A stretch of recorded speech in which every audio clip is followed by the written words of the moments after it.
Son dos caminos que siempre han estado ahí, pero que ahora se bifurcan por completo. Uno lleva a reconocer derechos a las personas migrantes, el otro a quitárselos. Uno, impacto inmediato sobre la vida, el otro, más gasolina para el futuro. Soy Juan Luis Sánchez. Hoy en Un Tema al Día. Las dos Españas, regularización o prioridad nacional.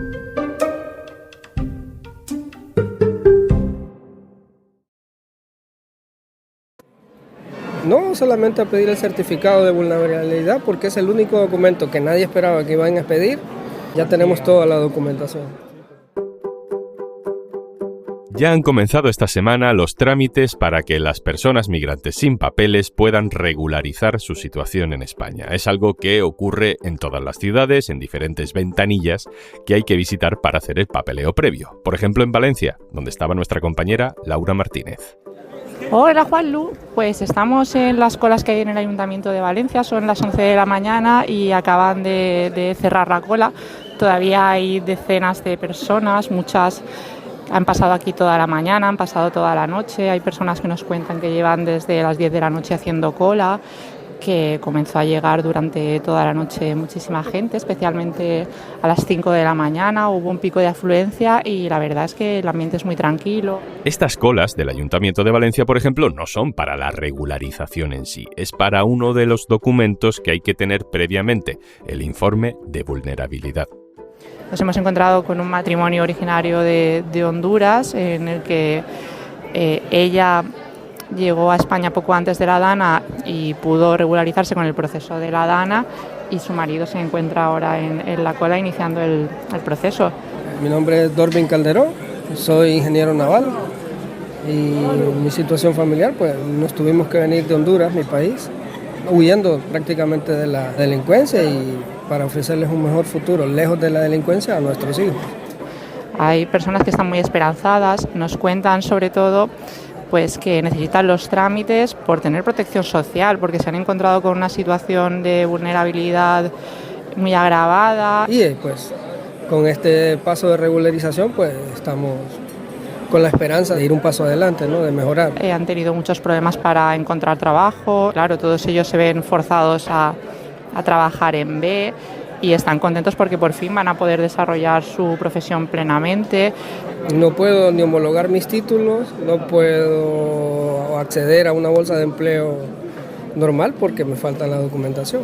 Pero ya estando regularizado, pues puedo optar a la homologación de mis títulos y ya ejercer. También nos han contado que han tenido muchos problemas de acceso a la vivienda. Hay personas en situación de sinhogarismo o hay personas que viven con sus familias completas en una habitación sin ningún tipo de contrato de alquiler.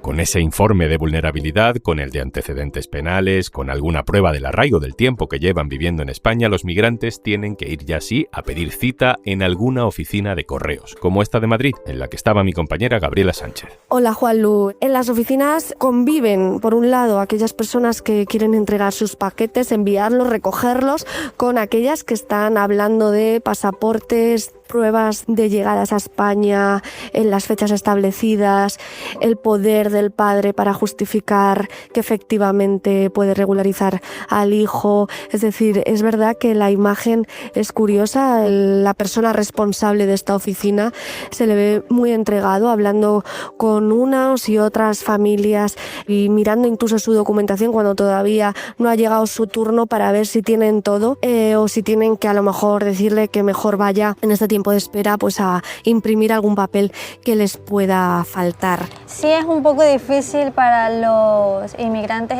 no poder tener un contrato de trabajo y poder trabajar. Y hemos hablado con la primera persona que ha conseguido registrar su solicitud. Ha tardado varias horas en la oficina. Al ser la primera siempre le toca vivir, sufrir los primeros fallos, pero ha tenido mucha paciencia. Decía que lo entendía, que han sido muy amables con ella en correos. Con el personal todo muy bien, todo muy rápido. El problema en sí es la página que colapsa un poco, pero porque todo el mundo está ingresando al sistema. Llevan 2 años en España sin papeles. y entonces han salido contentas diciendo que se han quitado un peso de encima. Ella es enfermera y es consciente de que todo este tiempo, estos 2 años que ha estado en España, han abusado más de ella por el hecho de no tener papeles. Entonces quiere poder tener un contrato de trabajo, cotizar y tener todos sus derechos reconocidos. Entonces, ya con esto de aquí como que yo puedo decir, ok, hasta que salga mi título, yo me busco por otro lado. Entonces, ya una vez que salga la homologación después de 2 años, yo ya puedo ejercer como enfermera. Es una familia ecuatoriana. Ella estaba con un carrito y atendía a su bisnieta, que estaba dormida, que tenía menos de 1 año y que tampoco tenía papeles. Ella es Silvia, la abuela de Valeria, la bisabuela de ese bebé de casi 1 año. Ella ya tiene papeles y está ayudando a su familia para que ellas también puedan ahora acceder a esta regularización. Ahora hemos hecho entre nosotras mismas, la familia, apoyar un poquito su granito para poder hacer todo esto realidad. Así que la regularización va tomando forma. Es un momento histórico para cientos de miles de personas que no suelen tener mucho acceso a medios de comunicación ni están en el centro de las noticias normalmente. Quizá por eso el impacto sobre la opinión pública es relativo, pero el impacto sobre sus vidas, en todo caso, es real. Mientras tanto, en una dimensión paralela y mucho más visible, tenemos garantizado que en Extremadura va a haber prioridad nacional, prioridad de los españoles en el acceso a las ayudas sociales y en el acceso a la vivienda social. Partido Popular y Vox han llegado a un acuerdo, por fin, de gobierno en Extremadura que se compromete a darle prioridad nacional a los servicios públicos, a las ayudas sociales, a las viviendas sociales. Es la España que no solo está en contra de la regularización, sino que usa la inmigración como materia prima para el bulo y para la inflamación social. Lo que está claro es que esto lo están haciendo para modificar los censos. Están intentando regularizar para manipular los censos en las próximas elecciones. Es curioso porque esta era Isabel Díaz Ayuso hace unas semanas cargando contra la regularización anunciada de inmigrantes y sin embargo esta es la Ayuso de hace unos días pronunciándose en contra de eso de la prioridad nacional pactada por su propio partido y Vox para las futuras leyes estatales. O la prioridad nacional que también imponen otros y que tampoco es legal y se ajusta a derecho. Es que así no vamos a ir a ningún sitio. ¿Qué es eso de la prioridad nacional exactamente? ¿Qué implica para Extremadura y para todo el que viva en España?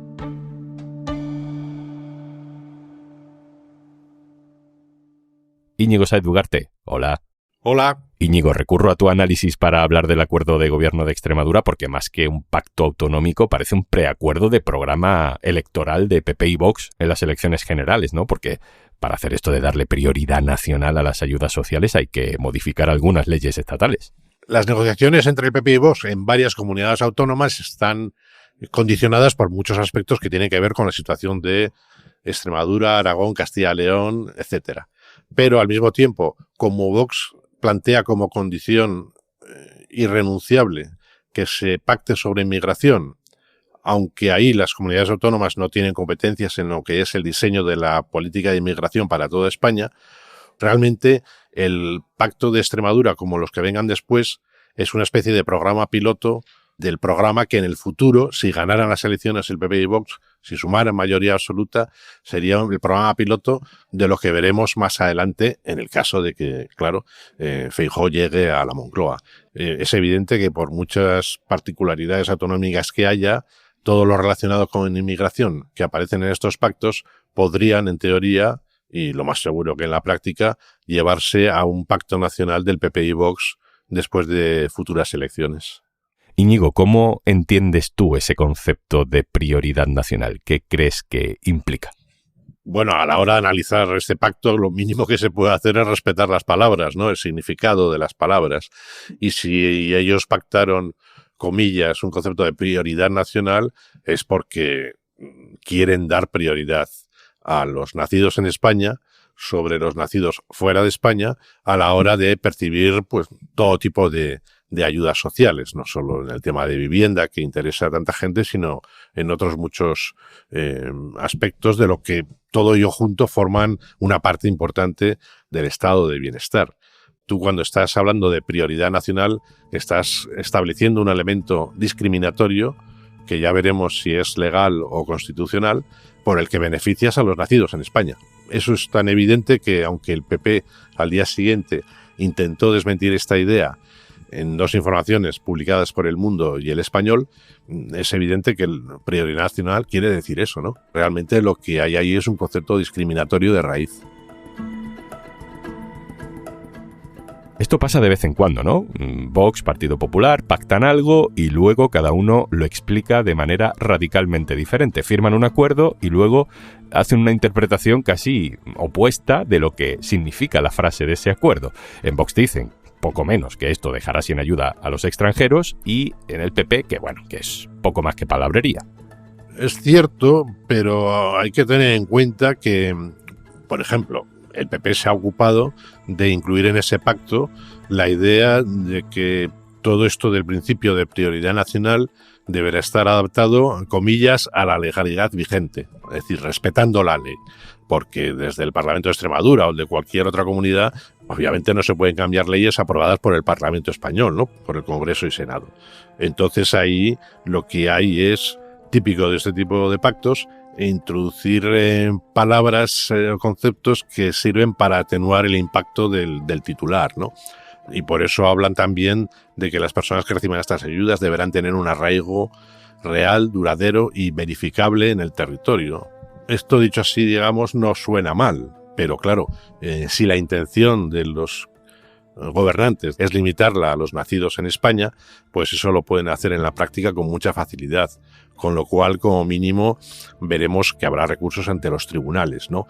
Pero claro, da igual cómo lo vendan los dirigentes del PP y Vox, el pacto dice lo que dice y está bastante claro. En todo caso, Íñigo, parece que Vox está más preocupado por arrancarle concesiones de ideología global, ¿no?, que encajen con el auge de determinadas ideas a nivel nacional e internacional, que con la aplicación concreta en Extremadura, que además es una de las regiones de España con menor porcentaje de personas migrantes, son apenas un 4%.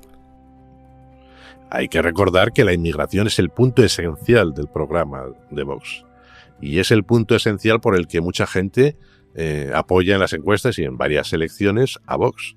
Y es un punto central del mensaje de cada semana, prácticamente a veces de cada día, de Vox en los medios de comunicación o en el Parlamento o los parlamentos autonómicos. Es completamente normal que incluso cuando negocian un pacto autonómico en el que las competencias sobre inmigración de esa comunidad no son muy grandes, ellos van a apostar por ese tema porque es el que da sentido a ese partido político. Que Vox está también a favor o en contra de muchas cosas, cierto, pero el rechazo de la inmigración, los principios xenófobos y a veces incluso racistas, está constantemente en el discurso de Vox y en las prioridades de Vox de cada semana en las instituciones.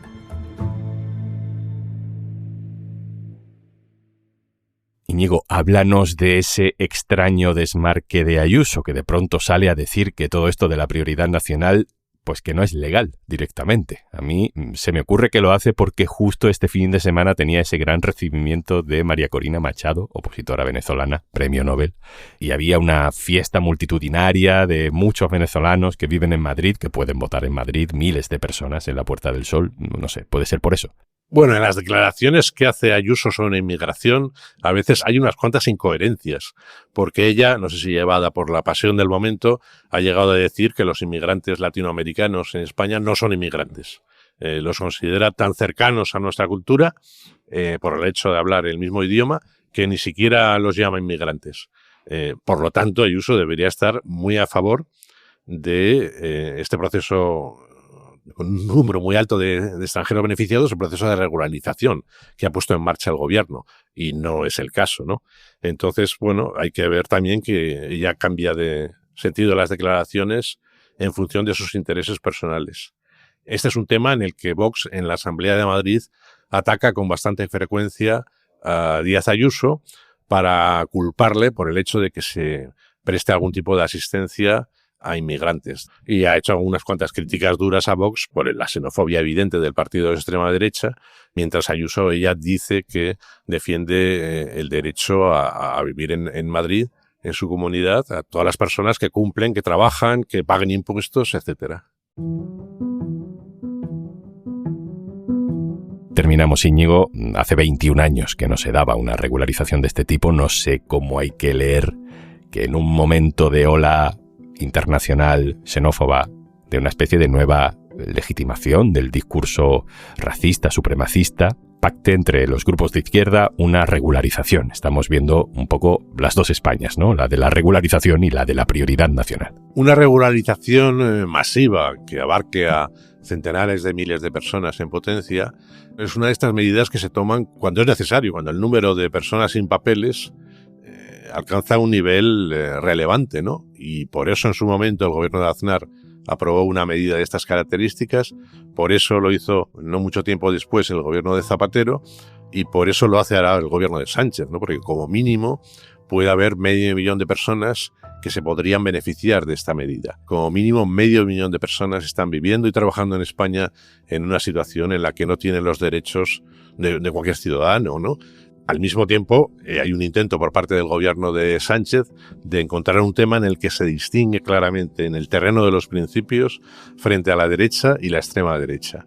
No solo frente al rechazo xenófobo que mantiene a Vox, sino también frente al giro contrario a la inmigración que ha adoptado Feijóo en los últimos meses.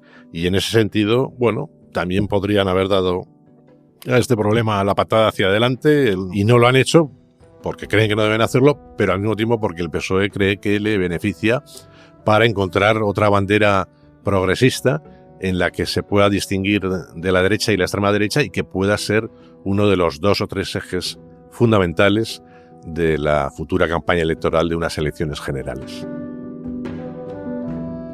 Íñigo Satugarte, subdirector del diario.es, compañero, gracias. Gracias a vosotros.